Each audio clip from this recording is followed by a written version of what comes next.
In the quiet town of Eldridge Hollow, where the river whispered secrets to the willows, stood the old Hawthorne House.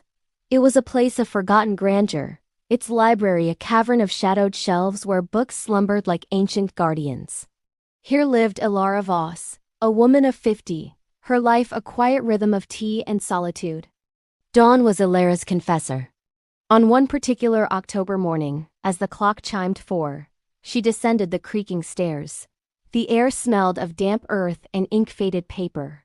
She had come for the books, her inheritance from an eccentric aunt who always said, "Stories aren't in the lines.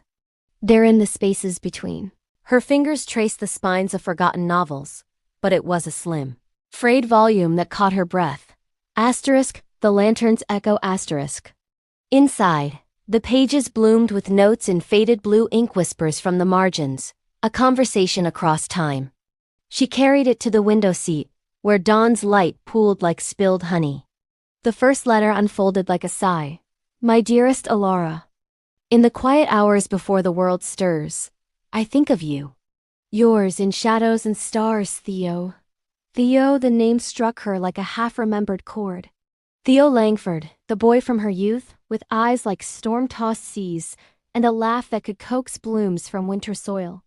They were inseparable at 18 stolen kisses, shared dreams, promises etched in the earth by the river. But life, that capricious weaver, had unraveled them. As the light strengthened, Elara traced Theo's script. Beside a passage on love's fleeting flame, he had written, "Like us, Elara, bright, then scattered." But embers remember. Her throat tightened. These were not just notes. They were a tapestry of forgotten love, woven when Theo, also widowed, returned to Eldridge and found solace in this very library. He had been writing to her ghost. He wrote of searching for her, of letters he imagined she'd written. "Education was our shared lantern," one note read. "But love? That was the flame we let flicker out." Elara's heart, long folded away, began to unfurl. She remembered their last dawn together, Theo pressing a wild violet into her palm, whispering, "No, the roots reach far." The sun crested the horizon, painting the room in amber, when a knock echoed at the door. Elara rose, the book clutched to her chest.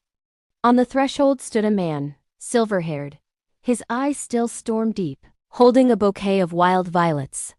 "Theo, Isolde left me a key," he said, his voice rough as river stones. "To this house. And perhaps to something more." Behind him stood their children.